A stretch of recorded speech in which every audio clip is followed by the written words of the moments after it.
નમસ્કાર વિદ્યાર્થી મિત્રો, સદિશ બીજગણિત ચેપ્ટરના નવા વિડિયોમાં આપ સૌ વિદ્યાર્થી મિત્રોનું સ્વાગત છે।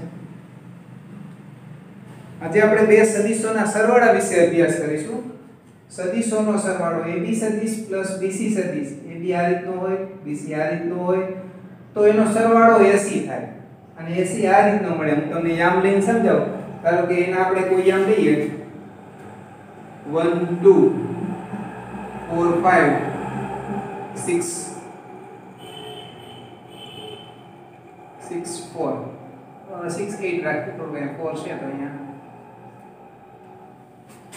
તો AB સદિશ એટલે શું? તો B માંથી A બાદ કરીએ, LCM માંથી LCM 3 3 થશે।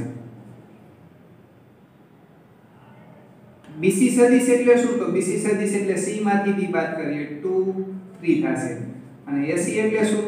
તો AC એટલે C માંથી A બાદ કરીએ 6 - 1 5 8 - 2 6। તમે AB અને BC નો સરવાળો કરીને જોઈ શકો છો કે 80 જેટલો મળશે। 3 ને 2 5 3 ને 3 6। આ સદિશના સરવાળાના નિયમને આપણે ત્રિકોણનો નિયમ પણ કહીએ છીએ। ત્રિકોણનો નિયમ, ત્રિકોણનો નિયમ એટલે અહીંથી અહીંયા સુધી જતા આટલું અંતર થાય, આ રીતનું થાય। હજી એક વાત કરીએ વિદ્યાર્થી મિત્રો, ક્રમમાં લેવામાં આવે AB plus BC plus CA આ રીતે લેવામાં આવે તો હું CA ની જગ્યાએ આવું લખી શકું AB પ્લસ BC બદલાવા હોય મારે તો AC લખવા હોય તો માઈનસ AC આવું લખી શકું। તમે જોઈ શકો છો AC એટલે તો આ બંનેનો સરવાળો થાય, આ બંનેનો સરવાળો એટલે AC થાય, અથવા તો AC એટલે બંનેનો સરવાળો બધા એકબીજા સાથે કેન્સલ થાય અને શૂન્ય સદિશ તમને મળશે, એટલે કે દરેક ઘટક 0 0 0 મળશે। ત્યારે ક્રમમાં લેવામાં આવે તો AB BC અને AC આ રીતે ક્રમ લેવામાં આવે તો બીજો આ જે સદિશનો સરવાળો છે એ આપણને કામ ક્યાં લાગે? તો પરિણામી વેગ માટે આ વસ્તુ કામ લાગે। ધારો કે એક નદી છે, તો નદીની આપણે દિશાને એ બાર કહું, આપણે સામે કાંઠે જવું છે, એને હું આપણી જે હોડીના વેગને હું B સદિશ તરીકે દર્શાવું તો આપણી હોડી ખરેખર એક્ચ્યુઅલી સામે નહીં જતી હોય, આમ સીધી નહીં જતી હોય। આપણી હોડી કઈ રીતે જશે? આપણે વેગ આ રીતે રાખ્યો પણ એ ધીમે ધીમે આપણે એની શરૂઆત કરીએ છીએ, આપણે એનું જો એની દિશા આ સાઈડ રાખીએ તો ધીમે ધીમે આપણે અહીંયા પહોંચશું। પણ ધારો કે આપણે હોડીની દિશા આપણે આમ સામા પ્રવાહની સેજ રાખીએ તો આપણે આ જગ્યાએ પહોંચીએ, આવું આપણે જાણીએ છીએ। તો પરિણામી વેગ કેમ એ બાજુ જાય છે? તો તમે જાણો છો કે એનો અને b નો સરવાળો છે ને, હું આ એ સદિશને અહીંયા પણ લખી શકું। સદિશની સમાનતા વિશે તમે જાણો છો, હું અલગ રંગનો ઉપયોગ કરીશ। આ છે નદીના પ્રવાહની દિશા, આ આપણી હોડીની દિશા, આ એ બારને આ રીતે પણ લખી શકાય। આ બંને સમાન સદિશો છે। તમે આ બંનેનો સરવાળો કેટલો મળશે? તો આ બંનેનો સરવાળો b બાર પ્લસ a બાર અથવા તો a બાર પ્લસ b બાર, જેને આપણે પરિણામી વેગ કહીએ છીએ, આ રીતનો હોય। આ હોડીની દિશા, પ્રવાહની દિશા અને પરિણામી વેગ આ રીતે મળે। આપણે સદિશના સરવાળામાં આ બધી વસ્તુ જરૂર નથી। આપણે ધારો કે બે સદિશો આપે x બાર 1 2 3 y બાર 2 4 5 તો આપણે તો બે સદિશનો સરવાળો, x સ્થાન સદિશનો સરવાળો, y સ્થાન સદિશનો સરવાળો અને z નો સરવાળો આ રીતે જ આપણે લખવાનો છે। હવે સદિશને દર્શાવવા માટે કોઈ સદિશ હોય તો આપણે આવી રીતના લખી છીએ ai caret plus bj caret plus ck caret આ રીતે લખી છીએ। તમે i એટલે 1 0 0 લખો, j એટલે 0 1 0 લખો y અક્ષ ની દિશા, અને k એટલે 0 0 1 લખો। પછી આની તમે ગણતરી કરો, a સાથે આને ગુણો તો a 0 0, b સાથે આને ગુણો તો 0 b 0 અને c સાથે છેલ્લાને ગુણો તો 0 0 c। પછી બધાનો સરવાળો કરો, બધાના LCM નો સરવાળો a થાય, ym નો સરવાળો b થાય અને z નો c થાય। આ રીતે તમને abc સદિશ મળે। ટૂંકમાં કહીએ તો કોઈ સદિશ x બાર 1 2 3 કે x bar i caret 2j caret 3k caret આ બંને લખવાની સમાન રીત છે। આમાંથી આ કઈ રીતે મળે? તો i ની જગ્યાએ 1 0 0, j ની જગ્યાએ 0 0 1, a ની જગ્યાએ જેની જગ્યાએ 0 1 0 k ની જગ્યાએ 0 0 1 લખી સાદુરૂપ આપી સરવાળો કરો એટલે તમને આવું મળે. તમને એમ થાય આમાંથી આ કઈ રીતના દર્શાવી શકાય તો આવી રીતના લખી શકો 1 0 0 0 2 0 0 0 3. પછી આમાંથી 1 કોમન લો એટલે 1 0 0 જે x અક્ષની દિશાનો સદિશ થશે. આમાંથી 2 કોમન લો એટલે 0 1 0 જે y અક્ષની દિશાનો સદિશ થશે. આમાંથી 3 કોમન લો એટલે આને આ રીતે પણ દર્શાવી શકાય. હજી એક વાત વિદ્યાર્થી મિત્રો કરી દઈએ કે સદિશનો સરવાળો છે ને સમક્રમી છે એટલે કે x બાર પ્લસ y બાર y બાર પ્લસ x બાર થાય અને જૂથના નિયમનું પણ પાલન કરે છે. ત્રણ સદિશનો સરવાળો કરવો છે તો તમે કોઈ પણ બે સદિશનો સરવાળો પહેલા કરી શકો અને બાકીનાનો પછી એટલે કે x y z નો પહેલા કરી પછી x નો લખો, x y નો સરવાળો કરી પછી z નો સરવાળો કરો તો ચાલે. એટલે જૂથના નિયમનું પણ પાલન કરે છે. અને શૂન્ય સદિશ સરવાળા માટેનો તટસ્થ સદિશ છે 0 0 0 ને તમે ગમે તે સદિશમાં ઉમેરવામાં આવે તો તે સદિશના મૂલ્યમાં કોઈ ફેર પડતો નથી. 10.2 નીચે આપેલા સદિશોના માનની ગણતરી કરો. ત્રણ સદિશ આપેલા છે. a સદિશ i j k k. તો આપણે આ રીતે પણ આને લખી શકીએ 1 1 1. સદિશનું માન તમે જાણો છો કે i ના સહગુણકનો વર્ગ અથવા તો x જે x નો સ્થાન સદિશ x નો સ્થાન સદિશ એનો વર્ગ y નો વર્ગ અને z નો વર્ગ આપણે નોંધ લખાવેલી છે x1 નો સ્ક્વેર x2 નો સ્ક્વેર x3 નો સ્ક્વેર એનું વર્ગમૂળ. એટલે કે 1 + 1 + 1 આપણને મળશે √3.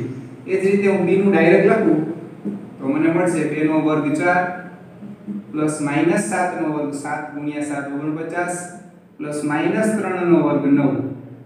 તો તમે સરવાળો કરી શકો છો 58 ને 4 62. એ જ રીતે સદિશ c નું માન i ના સહગુણકનો વર્ગ 1/3. એ જ રીતે બીજાનો પણ 1/3 અને આનો પણ વર્ગ કરીએ તો માઈનસ નો વર્ગ પ્લસ જ થશે 3/3 વર્ગમૂળમાં 1 = 1. એટલે એમ કહી શકાય કે આનું માન 1 છે એટલે આ એકમ સદિશ છે એમ પણ કહી શકાય. માન એકદમ સહેલી વસ્તુ છે. માન કોઈ દિવસ ઋણ હોતું નથી. સમાન માનવાળા બે ભિન્ન સદિશો લખો જેનું માન સરખું હોય. તો આપણે ખાલી ક્રમ બદલાવી નાખીએ વિદ્યાર્થી મિત્રો તો પણ ચાલશે. આ સૌથી સહેલી રીત છે. હું લખું a બાર = 3 4 1 b = 4 4 1 3 લખો 3 1 લખો અથવા કોઈ એક માઈનસ મૂકી દો તો પણ ચાલશે. કાં તો તમે માઈનસ ઘટક મૂકી દો તો પણ ચાલશે. લેતા સદિશ a નું માન 9 + 16 + 1 એટલે કે √26. એ જ રીતે સદિશ b નું માન પણ એટલું જ થશે 16 + 9 + 1 = √26 થાય. એટલે માન સમાન હોય એવા બે ભિન્ન સદિશો આપણે લખ્યા છે. અનેક રીતે અસંખ્ય રીતે લખી શકાય જેની દિશા સમાન હોય. દિશા સમાન એટલે એકબીજાના ગુણિત હોય. કેવા હોય તો a બાર બીજો સદિશ કેવો હોય તો a બાર નો કંઈક ગુણિત હોય તો એની દિશા સમાન થાય. એવા બે ભિન્ન અલગ અલગ સદિશો લખો તો આપણે લખશું a બાર સમાન દિશાવાળા ભિન્ન સદિશો એમ લખશું.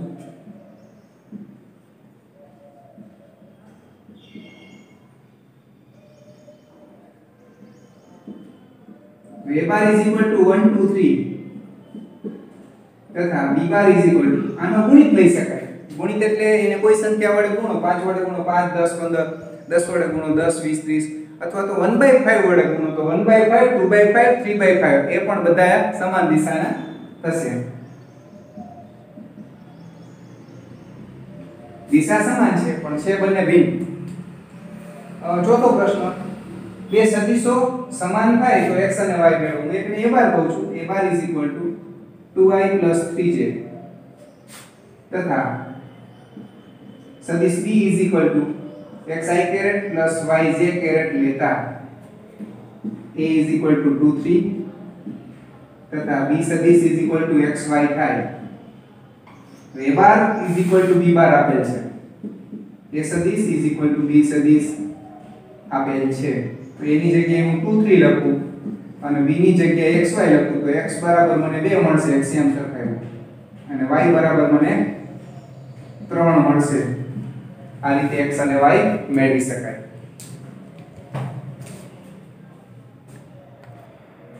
પાંચમો દાખલો વિદ્યાર્થી મિત્રો, જે સદિશનું પ્રારંભ બિંદુ 2 હોય અને અંત્ય બિંદુ -5 7 હોય તેના અદિશ અને સદિશ ઘટકો લખો. આપણે લખીશું કે ધારો કે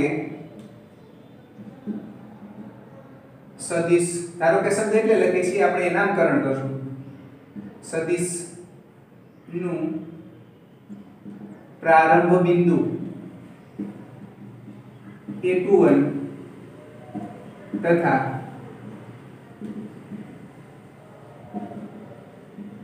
અંતિમ બિંદુ -b -5 7 છે. હવે એવો સદિશ કયો થાય? તો જેનું પ્રારંભ બિંદુ a હોય અને અંતિમ બિંદુ b હોય એવો સદિશ ab થાય. ab આપણે b ના યામમાંથી a ના યામને બાદ કરીશું. તો -5 -2 એટલે -7, 7 માંથી 1 જાય એટલે 6, અને આપણે આવું લખી શકાય -7i caret plus 6j caret. હવે અદિશ ઘટકો એટલે i ના સહગુણક અને j ના સહગુણકને લખવાના, અને સદિશ ઘટકો એટલે i સાથે લખવાના, j સાથે લખવાના. હું લખું છું ab ના અદિશ ઘટકો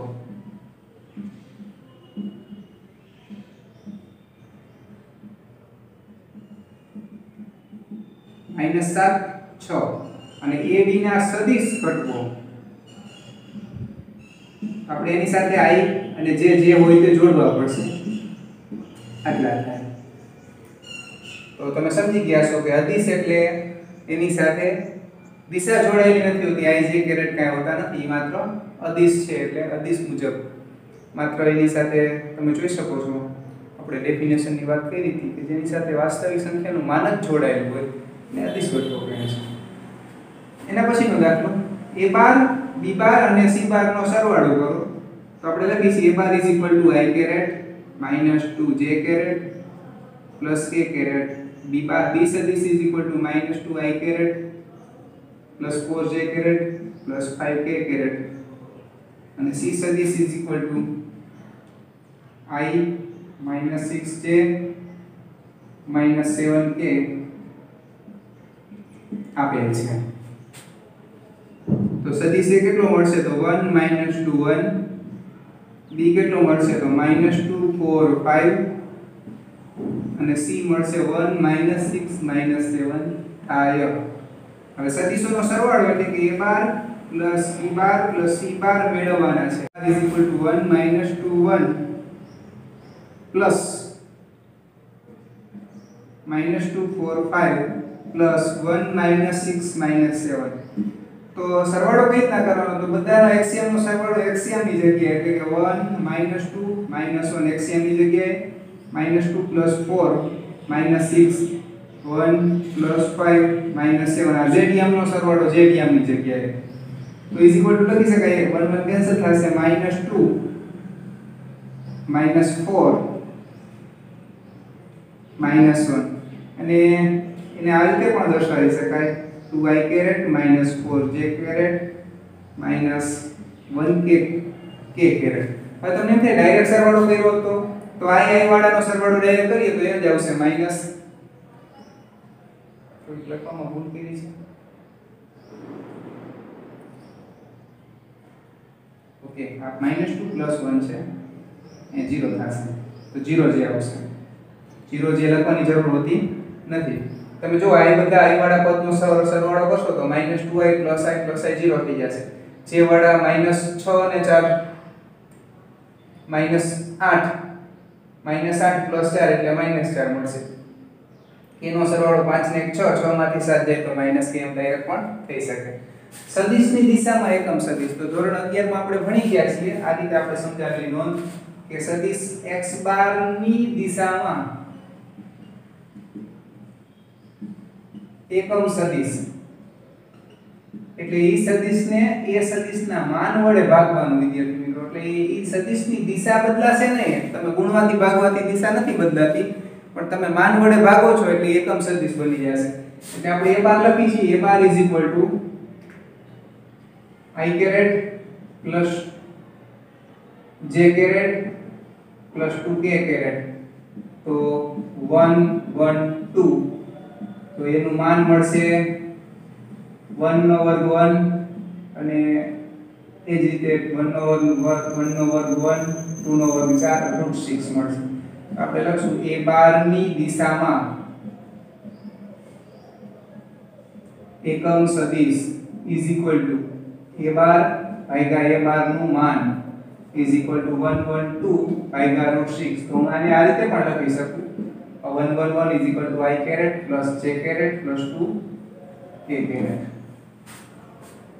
જો p અને q આઠમો દાખલો, જો p અને q અનુક્રમે બિંદુઓ 1 2 3 અને 4 5 6 હોય તો સદિશ pq ની દિશામાં એકમ સદિશ શોધો. તો સૌપ્રથમ આપણે સદિશ pq મેળવીએ તો q ના યામમાંથી p ના યામ બાદ તો 4 માંથી 1 જાય તો 3 5 માંથી 2 જાય તો 3 6 માંથી 3 જાય તો 3.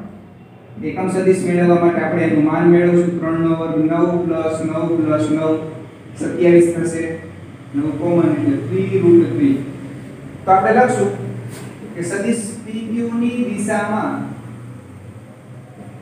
એકમ સદિશ ઇઝ ઇક્વલ ટુ તે સદિશને એના જ માન વડે ભાગશું ઇઝ ઇક્વલ ટુ 1/3√3 અને સદિશ આપણે મેળવ્યો છે 3 3 3. તગડો કોમન લઈ શકાય અથવા તો બધાના છેદમાં આપીએ તો 1/√3 1/√3 1/√3 અને આમ પણ લખી શકાય 1/√3 I caret plus 1/√3 j caret plus 1/√3 k caret. આ શું બન્યું? તો આવા બિંદુઓ માટે pq ની દિશામાં એકમ સદિશ આ રીતે મળે.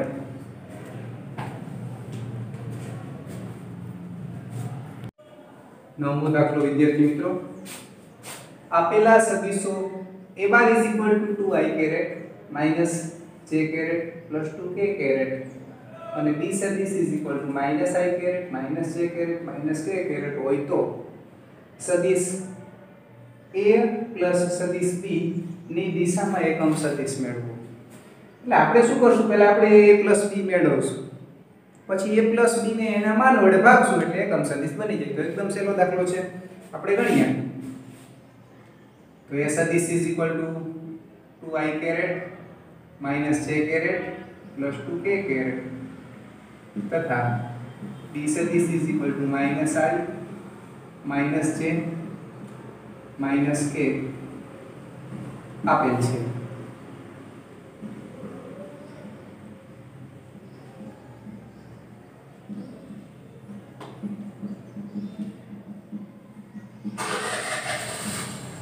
તો a પ્લસ a સદિશ અને b સદિશ આ રીતનો મળશે.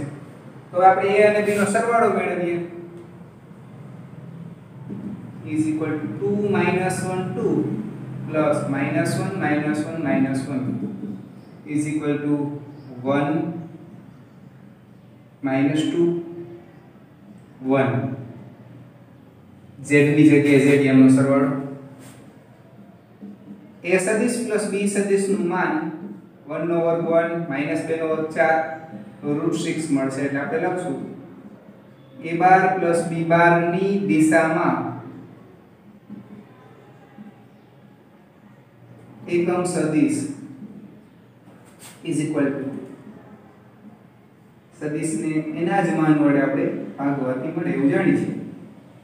તો is equal to 1 minus 2 1 upon √6. √6 બધાને આપી શકાય, તમે જાણો છો. અને ijk સ્વરૂપમાં કઈ રીતે લખી શકાય? તો 1/√6i minus 2/√6k plus 1/√6 sorry વચ્ચેનામાં j છેલ્લામાં k. 10મો દાખલો, 5I caret minus j caret plus 2k caret સદિશની દિશામાં 8 માન વાળો સદિશ શોધો. હવે વળી એક નોંધ લખાવો વિદ્યાર્થી મિત્રો, આપણે આવું જાણીએ છીએ કે x બાર ની દિશામાં એકમ સદિશ શું મળે?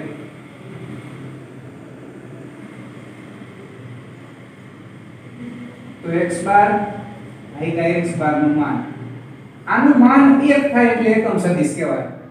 એકમ સદિશ એટલે એક માન વાળો, આનું માન 1 થાય। હવે માનમાં વધઘટ કરવી હોય તો ધારો કે x બાર ની દિશામાં k માન વાળો, હવે એકમ સદિશ શબ્દ નહીં રાખીએ કારણ કે એકમ એટલે 1 માન વાળો થશે, જેનું માન k હોય એવો સદિશ। તો આને હું k વડે ગુણી દઉં તો આનું માન જે 1 મળતું હતું હવે k વડે ગુણ્યા એટલે k માન બની જશે। હવે એક વસ્તુ કહી દઉં વિદ્યાર્થી મિત્રો, k માન વાળો એટલે k જે સંખ્યા છે એ ઋણ ન હોય, કારણ કે સદિશનું માન કોઈ દિવસ ઋણ નથી હોતું, એટલે k must be greater than 0, ફરજિયાત ગ્રેટર ધેન 0 હશે અથવા ઓર ઇક્વલ ટુ ચાલે, પણ ઋણ ન હોય। એમ ન કહી શકે કે તમે x બાર ની દિશામાં -3 માન વાળો સદિશ લખો તો આપણે -3 વડે ગુણવાથી એમ ન મળે, કારણ કે માન ઋણ મળવાનું જ નથી। વિરુદ્ધ દિશામાં હોઈ શકે, x બાર ની વિરુદ્ધ દિશામાં આ જ બધી વસ્તુ, તો અહીંયા માઈનસ આવી જશે, પણ અહીંયા પણ માન તો ધન જ છે, k જે છે k માન વાળો લખ્યો છે ઈ કે તો ધન જ છે। તો આપણે 8 એકમ માન વાળો, તો આપણે આને 8 વડે ગુણશું એટલો ફેર પડશે। તો આપણે સૌપ્રથમ એને a બાર વડે દર્શાવીએ। આ બધું વધારાની વાત કરી છે, નોંધ તરીકે યાદ રાખજો।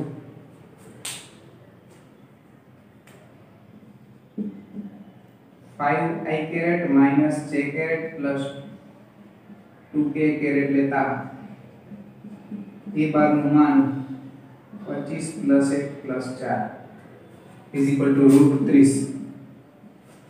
હવે લખીએ a બાર ની દિશામાં, સદિશ a ની દિશામાં 8 માન વાળો,